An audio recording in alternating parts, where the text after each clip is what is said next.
All right, so I think we can go ahead and get started. Can everyone see my screen? Hold on, the slides are loading. Can everyone see the slides that are? Yep, we can see it. Awesome. Okay, so hi everyone and welcome to the 2021 CIS Ideas Hackathon. We're very excited to have you all join us for our second annual student-led hackathon. So for those who don't already know, hackathons are collaborative programming and design competitions that are focused on real-world global issues. In our case, these are represented by the United Nations SDGs. And our theme for this year is quality education and fun. So this means that you can tackle various issues related to education, like gender inequality, access to education, and insufficient approaches in education. So before we move on, I just want to quickly run through the schedule for today and also the rest of the week. So our opening remarks and speeches will be starting in a bit from TFHK, Microsoft, and Kids for SDGs. And then later we have David Birnbach from MIT, who will be talking to us about innovative education. And then there will be a break. Plus Evelyn on our team is going to go through logistics. And then from 11:15 to 12:15, we have a Teach for Hong Kong workshop. And then we have our lunch break, which is from 12:15 to 1:30. And then we have design thinking with Jennifer from 1:30 to 3:30. Another break from 3:30 to 4. And then Cyberport EdTech with Viola Lam from 4 to 5. And then we have Microsoft going through Teams from 5 to 6. And then we have closing remarks at 6. 都唔使 password， 就係條 link 就得。Excuse me, could you please mute? And then if you guys need to check the schedule or you don't remember what's going on, just go to the CIS X Ideas website, as seen below, cisxideas.com for the full schedule. And then for the rest of the week, I'll just run through that very, very quickly. So tomorrow registration begins at 9:30 and our first workshop is at 10. We have a lunch break at 1 to 2 p.m. and then we have another break from 3 to 3:30 and then there are just workshops in between. And then closing remarks is at 6 to 6:15 p.m. and then over the weekdays you'll be able to work on your projects, but we do have some workshops on November 15th, which is a Minecraft plus Roblox workshop from 5:30 to 6:30, and then we also have mentor sessions throughout the week, and then we also have Spark AR by Kobo on November 17th from 5 to 6 p.m. And then for the next weekend, on Saturday, we're starting at 9 again, and then on Sunday, we are also starting at 9. So there's group working time and pitch information session on Saturday, and then we have our final pitches on Sunday. Okay, so moving on, we have our opening remarks from our speakers. And first up, there's a little bit change of a schedule, is Maria Hui from Microsoft. So take it away, Maria, and then I will just feel free to share screen. Thanks, Helen, and thank you, everyone. So first of all, I'm really impressed that so many of you are actually on Teams on this nice Saturday morning for such a meaningful hackathon, and we can all hack for our future. So first of all, I really would like to thank the organizing committee, CIS, Kobo Academy for organizing this important hackathon, and thank you for having me as one of the keynote speakers. It's indeed my honor to share my view with some. 开始了。 You all hear me well, right? We can hear you, yeah.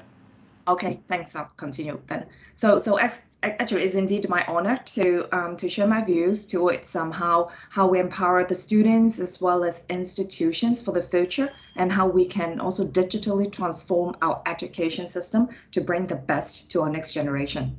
I'm actually a strong believer that only when we have quality education, can we actually sustain our economic growth and everyone's well-being. So that's why, as a mother, I always encourage my students to join. I'm encouraging my daughter, not my students, encouraging my daughters to join any of the hackathon and any of the group activities. Although she's still in year 7, she's also in CIS, and I look forward to her able to joining these hackathons in the future. So our world has changed. You see that I'm not using the word changing. It has changed. With COVID-19, we have seen rapid advances in technologies, as well as huge changes in how we leverage technology. We have seen that the digital transformation, which we originally expect to complete in 2 years' time, actually happened in just 2 months. The world is really unpredictable. As a student, or as an education provider, or as a parent, I would see that it's important that we have the right mindset, skills, knowledge, and value to be able to adapt to the changes. Among all these, the first and foremost thing is to have a growth mindset in order to help us to stay relevant as well as to be resilient. You won't be able to know everything, but but the intention and motivation to learn and to try, it's how you gain your success. So sharing with you my motto, which I've been sharing with quite a lot of university students, that I don't fail, I win, or I learn. The key thing is learn. It's important that we have our goals to work on. We pay in effort to learn and paint our way to our goals. It doesn't matter if we are going the wrong way. As long as we can do self-reflection and we can refine our approach and try again, you will be successful one day. Looking at our topic for today, sustainable quality education, I would like to actually introduce to you this learning compass by the OECD, which is the Organization for Economic Cooperation and Development. It is not just about developing skills and knowledge from textbooks in school. It's about helping students to take responsibility for your own learning and development. Encourage you to collaborate more, cultivate your growth mindsets, as well as empowering and enabling you all to be able to take action and create new values at school, at work, and also in your communities. This core foundation is very important as the world is unpredictable and a good education system gives you the tools to be resilient. So you may ask me, why do students need to be resilient? And why do we have to care? Because today's unprecedented pace of innovation is actually reshaping the needs of the workforce. No one can predict what type of skills that will be needed by the time you graduate.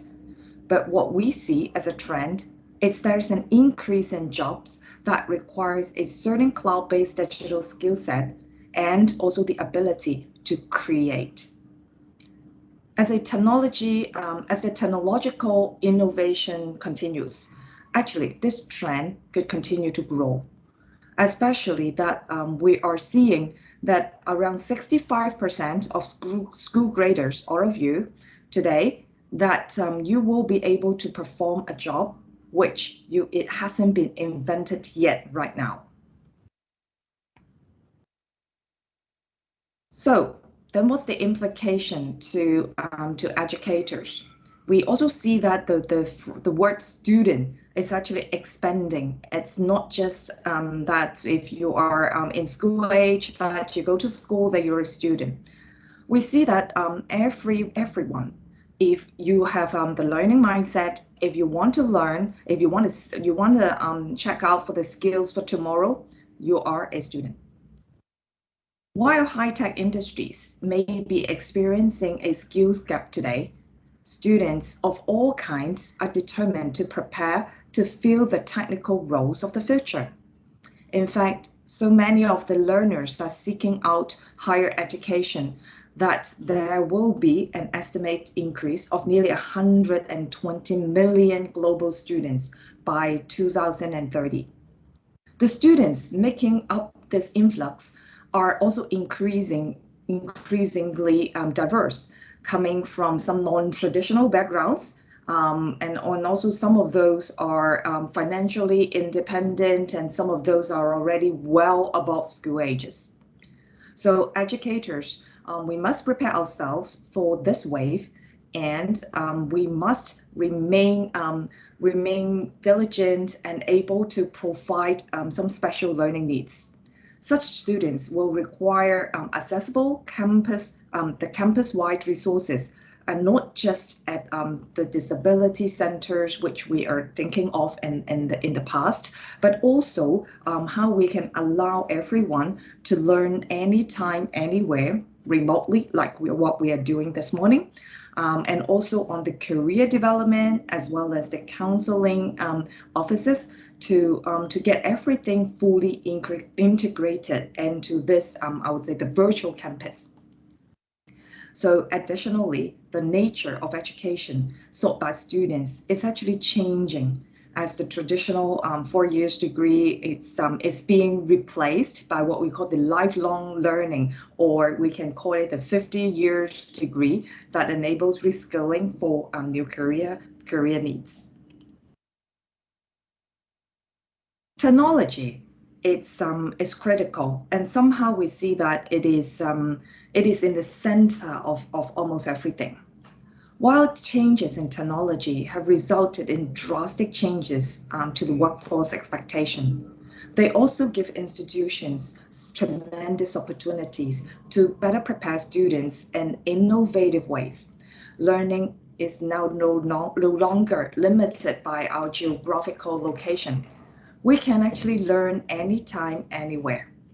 Like today, we're having this hackathon virtually with students joining from all over the world. With students facing a rapidly evolving workforce, driving better outcomes today means teaching them the skills of tomorrow. This means ensuring students, when they leave the campus, they got the hard and soft skills necessary to actually adapt to the pace and to also keep up with it. Technology also plays a key role in accelerating research and also making resources available and also more accessible to everyone. So cloud-based computing, for instance, give researchers a near limitless pool of compute power, ensuring every researcher that they can have the resources they need to move their thesis to publication. Institutions can also undertake holistic transformation across departments and to integrate data-driven insights into every aspect of their operations. Streamlining the management of academic resources and institutional facilities, and also ensuring that they can have the efficient usage. So, education, it's actually to leave no one behind. Everyone who has the intent and motivation to learn should get the chance. With technology advancement, we have seen that software providers like Microsoft, we are making sure that all the digital solutions we have in the market have the accessibility features embedded. This is to allow everyone, when we use technology, we can be equal and we can have the same experience. Most recently, some of the most common questions we've received are about the online schooling and remote learning solutions. Many parents are actually asking that if the child is having a certain type of disability, or they won't be able to concentrate and just listen. So that will be the challenge for them. So there are tools in the market, for example, Teams that you're using that we can switch on the transcript, and there is the translation function. So even though we want to listen to someone from Japan, when they're speaking Japanese, we can have the instant translation and we can have the transcript available. So this is actually to promote the accessibility. So actually, when we think about how we use technology, we should actually consider the accessibility angle as well, because the tools are just to help everyone to learn. The ultimate objective is to be able to allow everyone to get the most out of it. And hybrid learning, it's something I guess every one of you have experienced. I think last year when we have to do homeschooling, we have to join in the lectures remotely and do collaboration with our classmates remotely as well. There are a lot of tools in the market which can help us to do that. And we can see that the advancement on these tools, they are actually helping students. For example, you can see on the screen, there are breakout rooms, allow everyone, when we are in a large group meeting, we can have breakouts for smaller group discussions. We can have whiteboard that we can draw on it, we can brainstorm together. So we don't really have to limit ourselves in a meeting room before we can do brainstorming. And also the accessibility angle, that we can access Teams, access the whiteboarding, accessing all the tools and all our files, everything on OneDrive on different devices. We don't really have to sit at school or at home in order for us to get access to that. You can actually have that while you're on the go. You are in the coffee shop as well. And that we also see that it's important that teachers actually get some of the tools to help you to check on how the students are progressing. So there are different type of learning management systems available in the market. And for example, the screen I'm showing, we can have reading progress of students, which is really captured by the Viva Insights. And then these are the things that I think a lot of the software companies, a lot of the responsible organizations in the world, they are trying to invent and to help the education sector.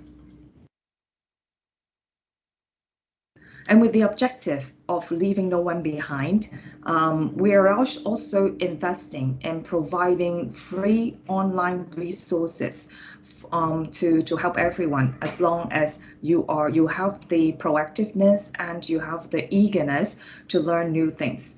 There include some online on-demand videos which you can watch and learn about the latest technology. And there are a lot of the FAQs, as well as a lot of the learning materials that you can do it on your own. And then you can feel free to go and get certified to test out. And then you will be able to get a badge, and you can share it on LinkedIn, and it can be a proof that you have completed the learning, and then you can move on to the next step. And we have versions for educators as well as for students.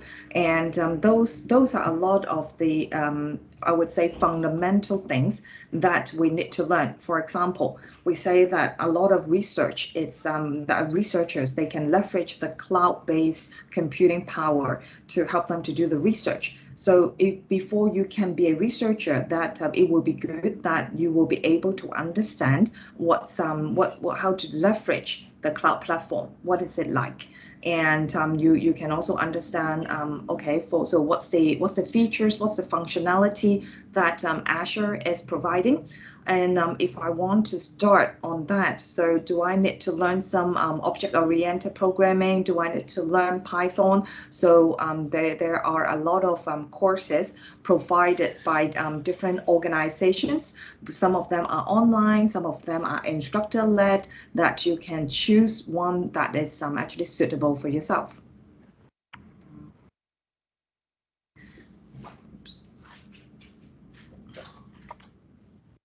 So nowadays, as I mentioned earlier, the term students does not only refer to you, but who are still at school. It's actually referring to everyone who is actually practicing continual learning.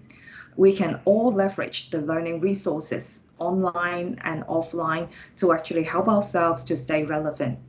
The key is that you need to have the growth mindset. You need to understand that you are the one to own your learning and development journey. So thank you for your time today. I hope that you will all be proactive and innovative in managing your own learning journey. Remember, your own you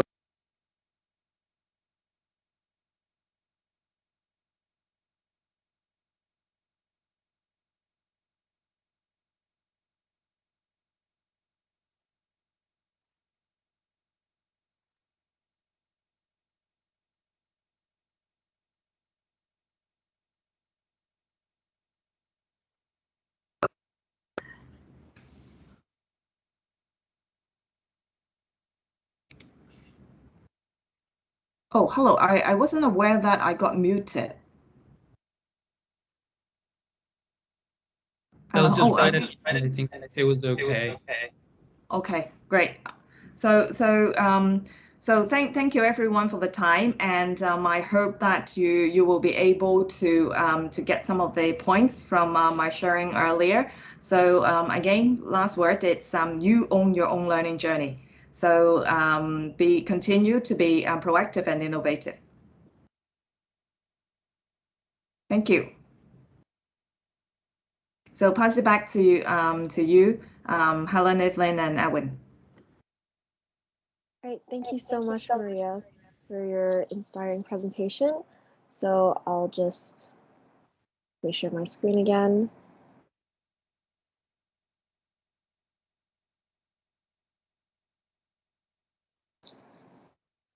All right, so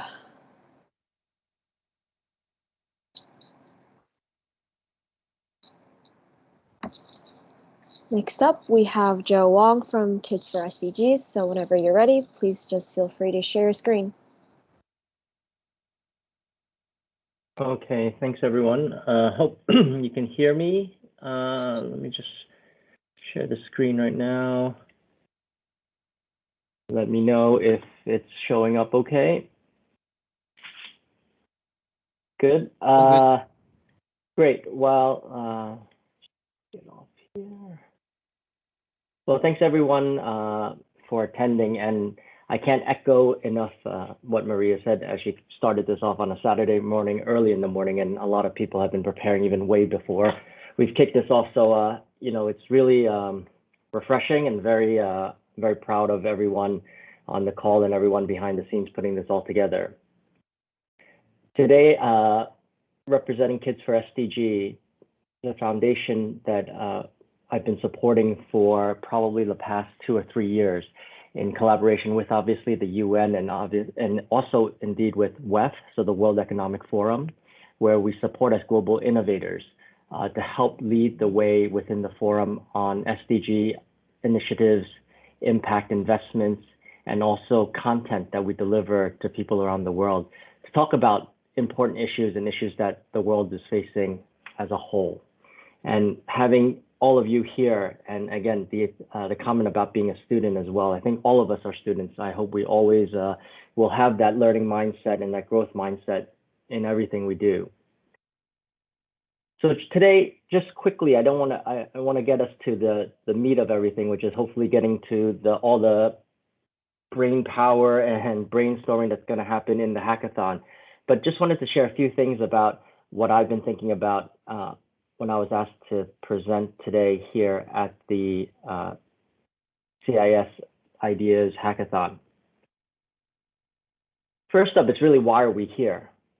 And hopefully what each of you can get out of this and what we as even speakers or mentors or presenters can get out of this too is just to be inspired. I think that's really the ultimate goal here.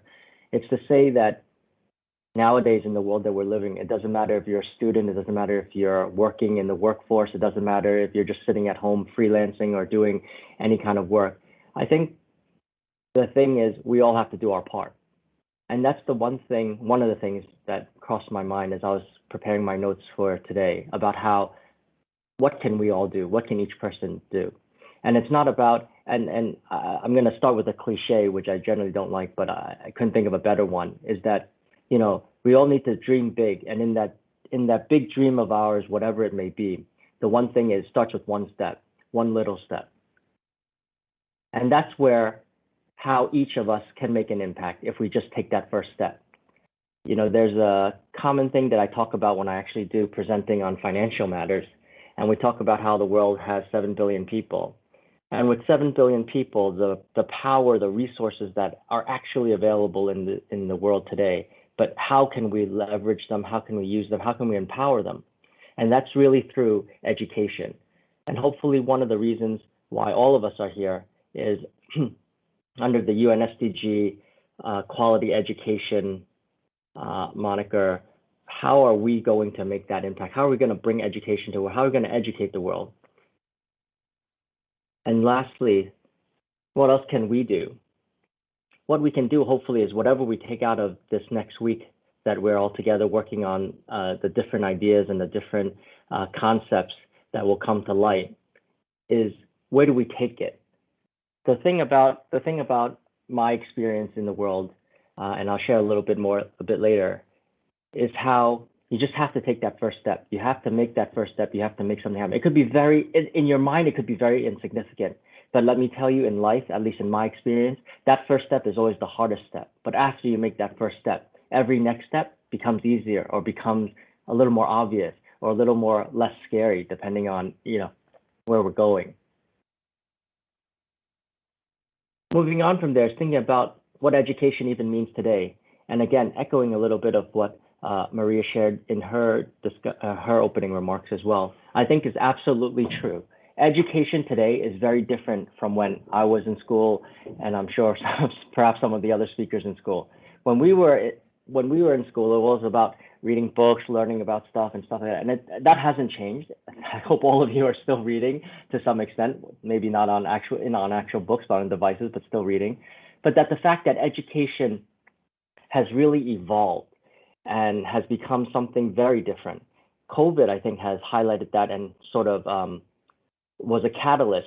If there's a silver lining, if there can ever be a silver lining in something so tragic as the pandemic, is the fact that it forced humans to again become adaptable and to learn how to react and respond to different situations that people might have considered, thought about, but we weren't really prepared for.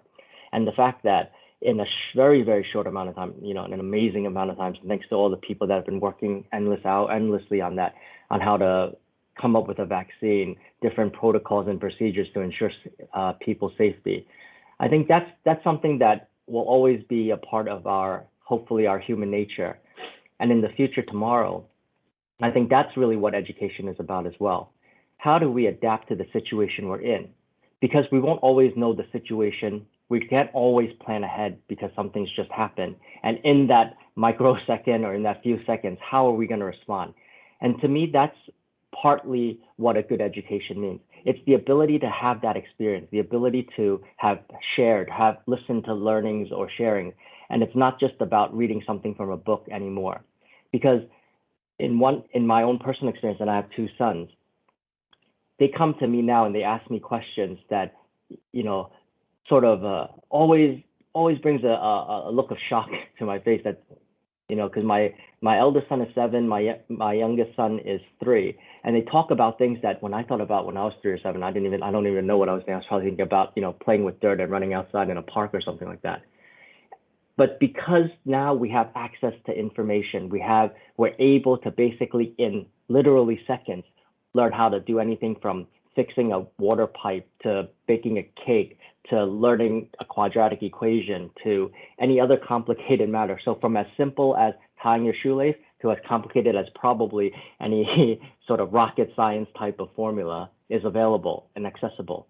But the thing that has evolved in that then is that knowing is not necessarily the dividing line between being smart or in that genre anyway, or that descriptive word, but it's about how is that applied to whatever problem or situation you're in? Or how do you know? Because now it's like we have a worldly cheat sheet on hand every second, which is our phones, our computers, the internet, basically. We can find virtually any information available. But what do we do with that? The application of that, and hopefully through this hackathon, is really something that each of you will bring out. All of you are very bright students. Everyone's very smart. But then how do we apply that to the world we live in? What problems do we have to solve? It could be a very simple problem, like a problem students face every day, to something global that everybody in the world faces today.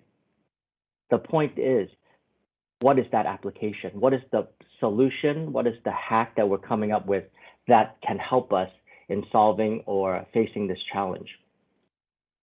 Lastly on this, what are the factors then that impact learning? Accessibility, just the ability, what I was talking about earlier, the internet. Not everyone in the world has internet for varying different reasons. How do we actually educate people so that they can find this information? And again, sharing a little anecdotally, even with my parents, they're obviously older. They weren't raised in sort of the technology world. So picking up a tablet or picking up a smartphone or even a computer for that matter seems a little bit foreign to them, and it would be scared. But they're also part of our world. How do we involve them and get them into part of this education, hopefully revolution, if you ask me? So there are different pockets, but how do we actually allow everyone that accessibility? How do we afford that? If you look at how this is a personal view, obviously, when someone mentioned quality education to me, it's promoting sustainable, equitable education and lifelong learning opportunities for all. That's really the key. And it's a mountain of a task, but it's something that I hope, again, through this week, maybe we'll come up with some wonderful ideas in doing that. And that takes us to obviously the global challenges, right? As I was talking about, how do people access education? How do people even afford education? Is it affordable for people in different countries, in different regions, in different economic situations, in different political situations? And then how do we, in fact, the factors then to that good education? To me, again, as I was saying, and in my life learnings, I went through school, graduated university, and I've now been working for the last 20 plus years. And in my 20 plus years, I often get asked every time I come back to do talks or different presentations with students or even with young professionals, is that they ask me a simple question: that what was the most important thing you've learned through your education years? And I think that's where the first thing that came to mind right away is traditional. And why traditional? Traditional has somewhat become, in some aspects, somewhat of a bad word. You think about traditional industries, traditional banks and everything, and why they talk about, fintech disrupting the banking sector. You have logistic tech, health tech, med tech, all these types of technology that are so-called disrupting everything. And in that, it's not disrupting generally, I would say, ranks as a more negative word, but obviously in this sense, it's sort of a half positive, half challenge word, I would say. But in that, what's happening though, is that the traditional industries, traditional just in a very simple definition, at least the way I look at it, is just about how things used to be done, or how most people expect things to be done. And that in the world we live in today, with different things that happen and unexpected good and bad things impact all of us, how do we respond? And then how do we actually then turn that around and actually help? How do we help us in that factor? What is that thing that sort of helps us apply that knowledge and apply that situation to what we're learning and what are the challenges facing the world? So become a global citizen, as one of my good partners always tells me, is what are the things that we're doing that can impact the world? And in terms of my starting cliche about every big dream starts with a small step, it's the fact that the world doesn't have to be literally the world, at least in that first step. It could be just your community, your school, the people you work with, and from there, that's the thing, because we're never one person. We have to work as a community. We have to work as a world together in order to address some of these issues that we're facing. Just simple things, a quick background on me, because this is what hopefully I'm doing in my little world, or my first steps basically in what we've been doing. I set up 3 sort of companies that I've been working on as an entrepreneur. Go Logistics, which is an e-commerce solutions company. And one of the things about me I should sort of touch on first is that waste is a big thing for me. I try not to waste things. I feel that, as a world, again, today, resources are so scarce that we need to conserve what we have. And in the companies that I've established and set up, we're basically tackling those issues in everyday businesses. So in my logistics company, we always talk about how we can reduce physical waste, how we can use better materials or less materials. Ntuple, which is our Korean API economy solutions company, it's about talking about reducing digital waste. And I can share more if anyone has interest in that separately.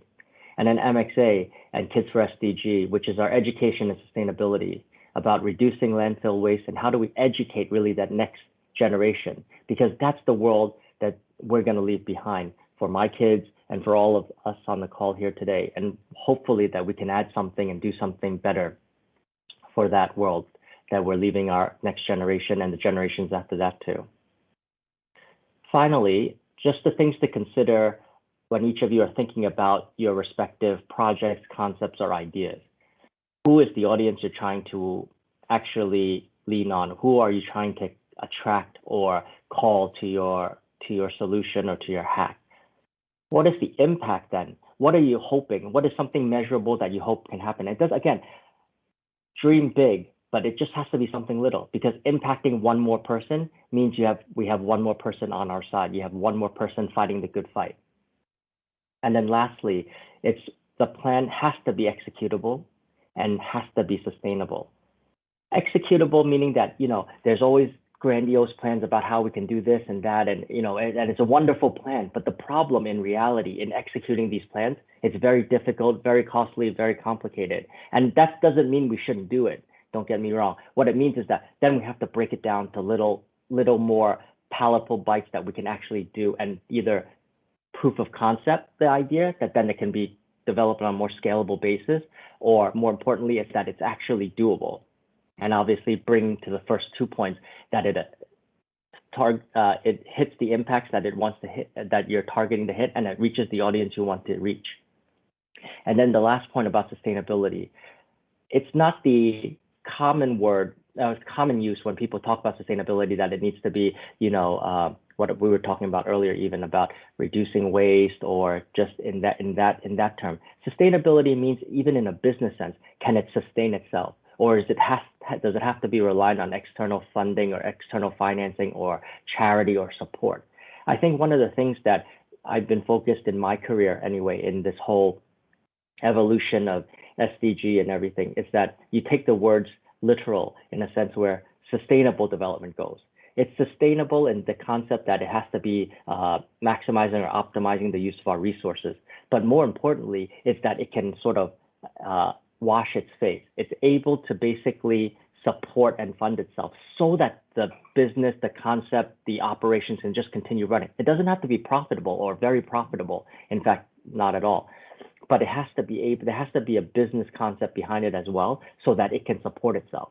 And only then I believe we can actually make an impact. The last point is about behavior.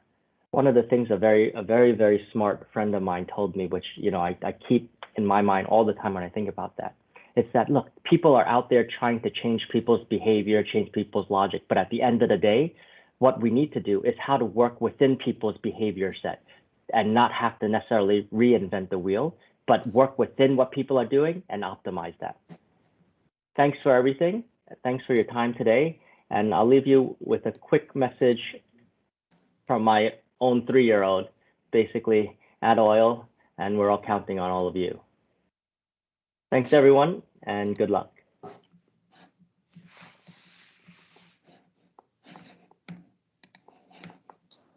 Thank you so much, Joe. All right, so getting on to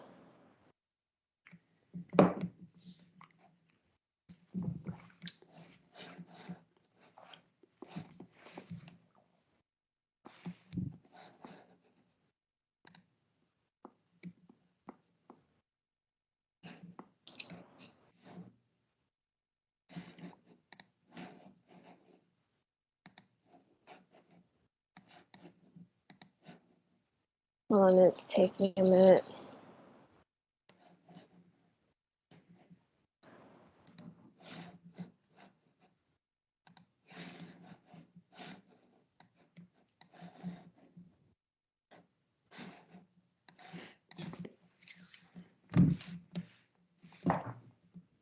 All right, so who we have last for our opening remarks is Arnold Chan from Teach for Hong Kong. So whenever you're ready, please feel free to share. Sure. Thanks, team. Let me share my screen. Okay.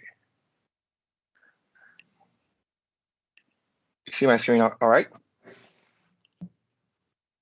See my screen okay? It's not showing up right now. Is it? Hold on. Oh, yeah. It's loading. We can see it Loading, now. right? Yeah, we can see it. Cool. Thank you so much for inviting. And I think it's a really, really great event where you guys really bring students together to think about how innovative solutions can help tackle global issues.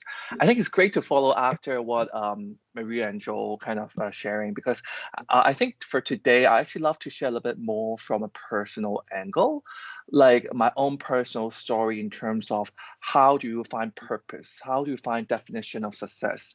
And at the end of the day, how do you find your spark in order to inspire you to kind of move forward? And I will kind of want to close out with a single piece of advice I'll love to share later.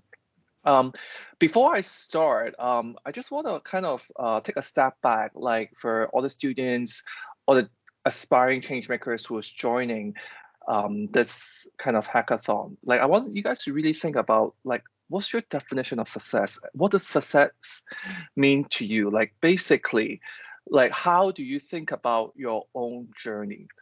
Like for me, growing up in Hong Kong, like I'm sure like a lot of you do, like Hong Kong is a very kind of, I have to say, a very narrow-minded city. Like students are expected to study well, to get good grades, to go to a good college, get a good college degree. So as a kid, like I kind of went through that kind of success achievement trap, where I basically pursued what other people think is successful. I basically pursue what other people think all smart people should do. So I went to a good college. I went for my master's in the States. I came back to work for Goldman Sachs, like an investment bank. Like I basically checked all the boxes of what people define success as, what people define a successful career or a successful start should be like. But at the end of the day, I never thought about what I really want and what I really want to create in terms of impact, in terms of what I want, what kind of traits I want to leave to the world. And I think the question for all of you is definitely, what's your purpose? Because I don't want you guys to think about today or this week's workshop purely on getting a good project or getting something on your CV, getting something on your portfolio. Because at the end of the day, if you don't know what your purpose is, no matter what great your achievements are, no matter how smart you are, you get lost here and there. You run into issues, you run into moments that you don't know what you're doing. So like I want you guys to really think through, like as you kind of meet different people, like throughout this whole week, kind of talk to people, talk to your peers, get inspired, but at the same time, truly have time to reflect on yourself, what your definition of success is, what is your true purposes. Because at the end of the day, as you kind of learn, as you kind of acquire new tools, as you kind of go through the week, you meet a lot of different people, you run into a lot of different great ideas, but what truly resonates with you, what you really feel passionate about, I think that's an answer that's something that you can only answer yourself. That's not something that you could lean on someone else to tell you.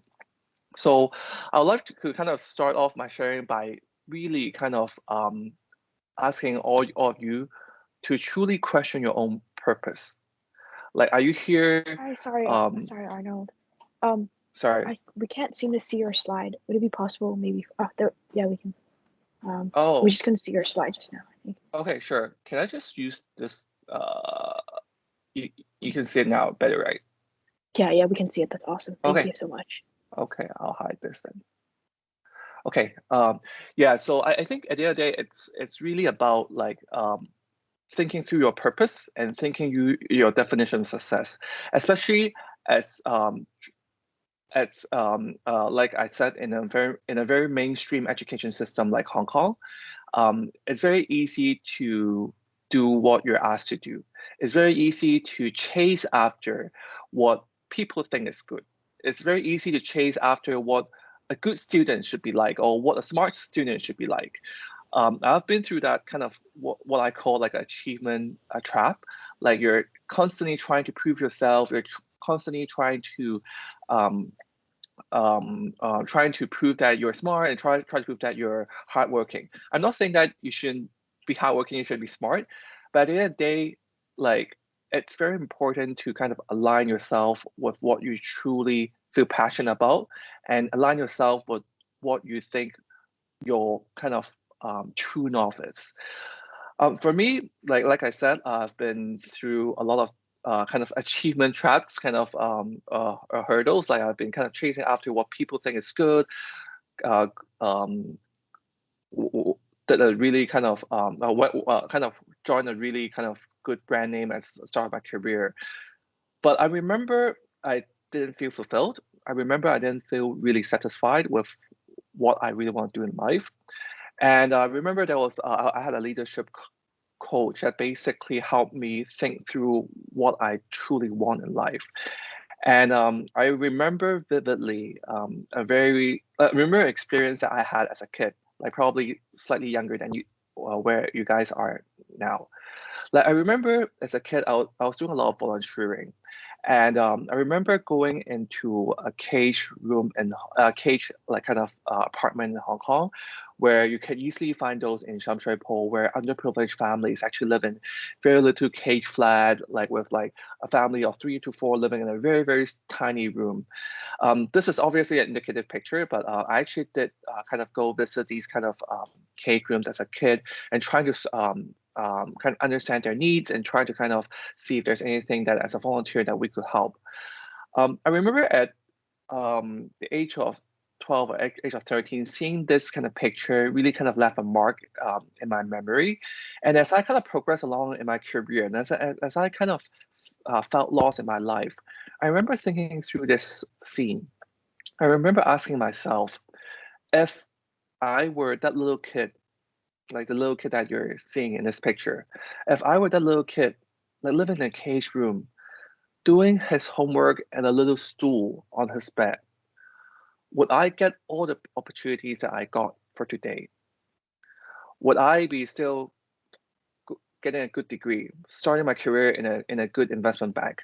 Would I still be learning all the kind of stuff that I'll be learning? Would I still be kind of exploring the world like I did? And I can honestly tell myself the answer is no. I remember that kind of memory actually left a mark in me. And I remember telling myself that if I were that little kid, I wouldn't have all the opportunities that I got.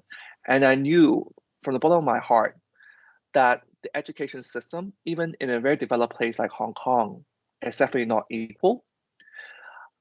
And the system basically favors people who.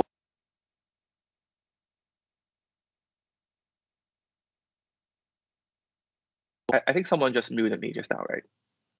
Can you hear me now? We can hear you now. Sorry about that. Yeah, no worries. So I remember like seeing this picture and kind of like recalling my vivid memories as a kid volunteer, right? And I knew from that point that I want to be a part of a movement that try to solve education inequity in Hong Kong, especially Hong Kong is my hometown. I remember kind of slowly kind of getting that spark in my life. I remember that this is kind of like my true calling. I really want to help people who are growing up in the same city like I did, but at the same time didn't have all the opportunities that I got. And that's why I try to do a lot of volunteer, even back in back in the days when I was at the bank. I remember I tried to organize a lot of volunteers to help underprivileged high school kids to train them with interview skills. I remember like doing that for a couple of years. In the first year, I felt very kind of satisfied helping the kids. In the second year, it's the same organization, same kind of workshop. And I asked myself that question, like, why would I be doing this every year if the situation has improved? Then I realized that a lot of the volunteering that I was doing is just a scratch on the surface. Like I really want to be a part of a movement that really kind of change the situation in a very systemic way. So luckily I came across a global model called, started from the States, called Teach for America. And the model basically invite and recruit really bright uni graduates and place them in low-income schools to teach full-time for a year or two in order to train them into long-term leaders that educate that kind of help advocate for education equity. And 7 years back, 7 years ago, like I basically quitted my job in what people define as a high-flying career in an investment bank. I basically quitted my job and decided to kind of devote my career into fighting this education inequity fight in Hong Kong. And so I basically got inspired by Teach for America and set up a very similar model in Hong Kong called Teach for Hong Kong, where our vision is to basically help all children in Hong Kong to have equal opportunity to grow, learn, and realize their potential. Because from my experience, I knew that wasn't the case. But at the same time, we want to make sure that this is a sustainable model. And that's why our mission is not just to help the kids, but to really kind of nurture future leaders that can help fight the fight, that can help basically fight for education inequity, fight for education equity in Hong Kong. And that's why our model is very simple. We recruit the best talents out of college, train them, and place them in local underprivileged schools full-time for a year, for 10 months. And hopefully after that 10 months, they would all become leaders that would go on to become professional in various fields that continue to drive for education equity. I think the reason I was sharing this is because at the age of 13, 14, at the age of as a kid volunteer, at the age when I was kind of visiting those cage homes, I never realized that small little spark or the small little experience can really leave a mark on me that kind of prompted me 10 years later to start a nonprofit.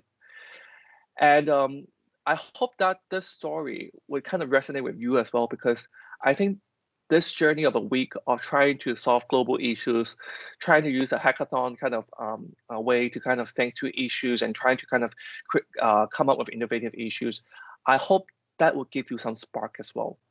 Because that spark, it might not prompt you to do anything right now, but it might leave a mark on you, and it might kind of resurface 5 years, 10 years, or 20 years later.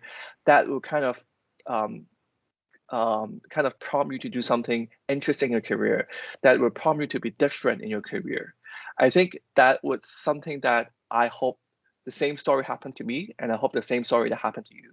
Because I truly believe that if you don't find your purpose, if you don't do it, if you don't kind of create a career with your passion, you will live a life that is very monotonous. You will live a life that basically chasing after what others people think or decide for you. So I hope that the story of me, kind of a 13-year-old me visiting a cage room, that inspired me to start Teach for Hong Kong would be the same for you as well, would resonate with you as well. And I hope that this will be something that you will discover throughout your week-long journey of this hackathon. Last but not least, I want to close out with a quote, one of my favorite quotes from Jeff Bezos, who is the founder of Amazon, obviously. And he once said in a Stanford graduation speech, he once said that cleverness is a gift and kindness is a choice. And I'm sure all of you from CIS and all of you from around the world, like you guys are all high flyers. You guys are all very clever students. And I'm not saying that all of you need to start a nonprofit or need to start a foundation or need to do something really, really big to change the world. But I'm sure that a little kindness, a little step of kindness from each and every one of you in this room. Like a little step of kindness, a little kind of act of kindness towards your neighbor, towards your community, a little step of kindness from each and every one of you. I'm sure like Hong Kong is going to be a very different place. I'm sure the world is going to be a very different place. So I just want to end my sharing with this kind of very simple quote. Like, you guys are all very bright students, very clever students. So you're given cleverness as a gift, but I hope that you all will choose kindness as a choice. Thank you.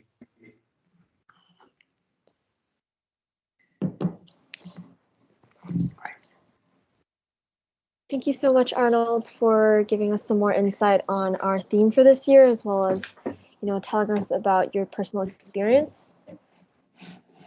Now we'll be moving on to, wait, let me just get this.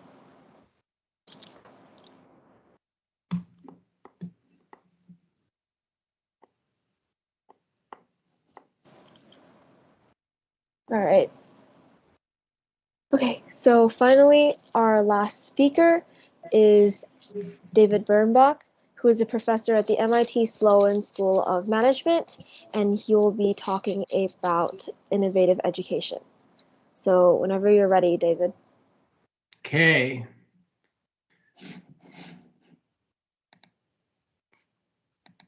Thank you. Can you hear me now? Yes. And can you see my slides? Yep. Okay, great. Thank you for having me, and I wish you great success and opportunities with the hackathon that your students are doing over the next period of time. I'm David Birnbach, and I'm on the teaching team at MIT, primarily in the Sloan School of Management, which is MIT's business school. What I'm going to